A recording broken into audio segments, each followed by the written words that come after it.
የፊፋም የ20 ቢሊዮን ዶላሩ ሚስጥር ለኢትዮጵያ የፊፋም የ20 ቢሊዮን ዶላር እና ታሪካዊ እቅዱም የኢትዮጵያም እግር ኳስ እጣ ፈንታም የአውሮፓ ተቃውሞስ ሚስጥሩ ምንድነው? በስፋት እንመለከተዋለን። ሰላም ጤና ይስጥልን ውድ የቻናላችን ተከታታዮች፣ እግር ኳስ ከስፖርትነቱ ባለፈ በቢሊዮን ዶላሮች የንግድና የፖለቲካ መድረክ መሆኑን ያውቃሉ? በአሁኑ ወቅት ፊፋ ፎርዋርድ ኢንተርፕራይዝ የተሰኘ የ20 ቢሊዮን ዶላር ግዙፍ የንግድ ተቋም ለመመስረት የመጨረሻ ምዕራፍ ላይ ይገኛል። ይህ እቅድ የአውሮፓን እግር ኳስ ማህበር ዩኤፋን ክፉኛ አስቆጥቷል። የአውሮፓውያኑ ቁጣ ግን ከእግር ኳስ በስተጀርባ ያለውን የኢኮኖሚ የበላይነት ከመከላከል የመነጨ ነው። ዛሬ ይህ የቢሊዮን ዶላር እቅድ ለኢትዮጵያ እግር ኳስ ፌዴሬሽን እና ለስታዲየሞቻችን ግንባታ ይዞ የመጣውን ታሪካዊ እድል እንዲሁም የአውሮፓና አፍሪካ ሽኩቻ በኢትዮጵያ ላይ የሚያሳድረውን ቀጥተኛ ጥቅምና ጉዳት ከስፖርቱ ባሻገር በጥልቀት እንመረምራለን። እስከ መጨረሻው አብራችሁን ቆዩም።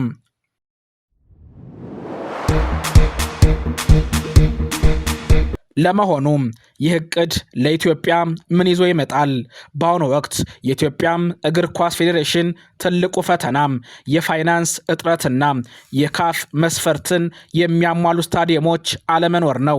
ፊፋ በዚህ አዲስ እቅዱ ለእያንዳንዱ አባል ሀገር እስከ 24 ሚሊዮን ዶላር የሚደርስ ቀጥተኛ ድጋፍ ይመድባል። የስታዲየሞች ግንባታ መፋጠን። ኢትዮጵያ በአሁኑ ወቅት የ2028ቱን አፍሪካ ዋንጫ ለማስተናገድ ጥያቄ አቅርባለች።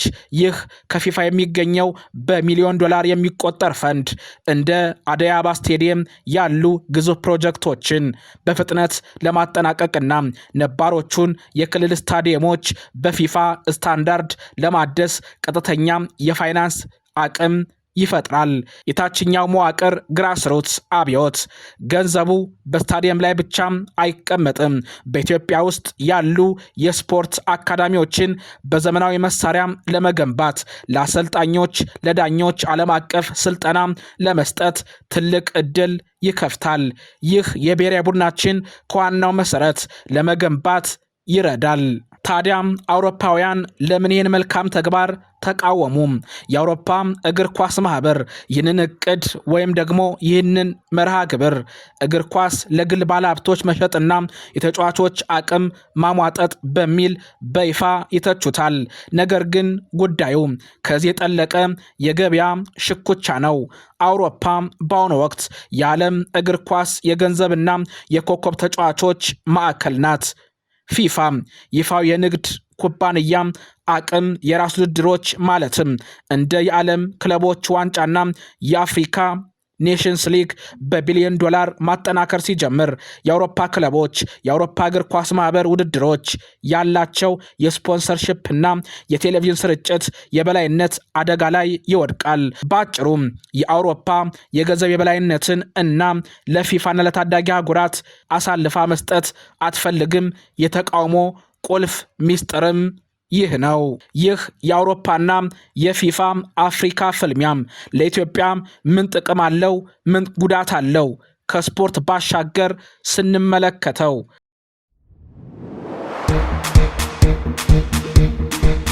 የሚከተሉትን ዋና ዋና ነጥቦች እናገኛለን። በቀዳሚነት የምናገኘው ደግሞ የሚያስገኘውን ጥቅም ይሆናል። የሀብት ክፍፍል እኩልነት። እስካሁን የእግር ኳስ ገንዘብ የሚኖረው የአውሮፓ ብቻ ታጥሮ ነበር። ይህ እቅድ ግን ገንዘብ ወደ ታዳጊ ሀገራት እንደ ኢትዮጵያ ላሉ ጭምር ያፈሰዋል። ይህም ኢትዮጵያ ከአውሮፓውያን እርዳታ ውጪ የራሷን የስፖርት ኢኮኖሚ እንድትገነባ ጂኦፖለቲካዊ ነፃነትን ይሰጣል። ጉዳዩን ከስፖርት ቱሪዝም እና ከሀገር ገጽታ ግንባር አንጻር ካየነው ደግሞ ከዚህ ፕሮጀክት በሚገኝ ገንዘብ የሚገነቡት ስታዲየሞች ኢትዮጵያ አህጉራዊ ውድድሮችን እንድታስተናግድ እድል ይሰጣታል። ይህ ደግሞ የሀገር ገጽታ ከመገንባት ባለፈ የውጭ ምንዛሪን፣ ቱሪዝምን ያነቃቃል።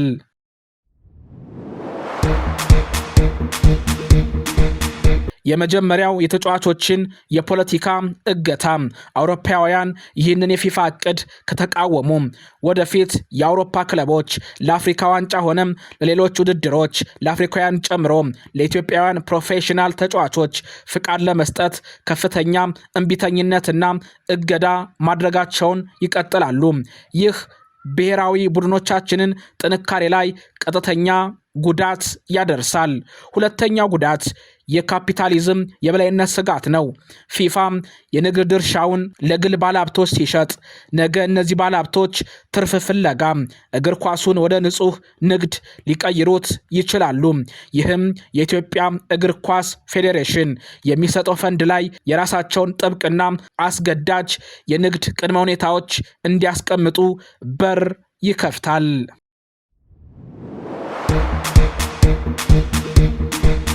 ውድ ተመልካቾቻችን የፊፋ የ20 ቢሊዮን ዶላር እቅድ ለኢትዮጵያ የመሰረተ ልማት የስታዲየም ግንባታ ትልቅ የገንዘብ ምንጭ የሚከፍት ቢሆንም ከአውሮፓውያን ጋር የሚቀሰቅሰው የገበያ ጦርነት ግን ቀላል የሚባል አይደለም። እግር ኳስ አሁን ከሜዳ ወጥቶ ወደ ቢዝነስ ማማው ተሻግሯል። እናንተስ ምን ታስባላችሁ? ይህ የፊፋ የቢሊዮን ዶላር እቅድ የኢትዮጵያን ስታዲየሞች ችግር ለአንዴና ለመጨረሻ ጊዜ ይፈታል ወይስ የአውሮፓውያኑ ተቃውሞ የአፍሪካን እግር ኳስ ይጎዳዋል? ያላችሁን አስተያየት በኮሜንት መስጫው ላይ አስፍሩልኝ። ቪዲዮን ከወደዳችሁት ላይክ፣ ሼር ማድረግ እንዳይረሳ።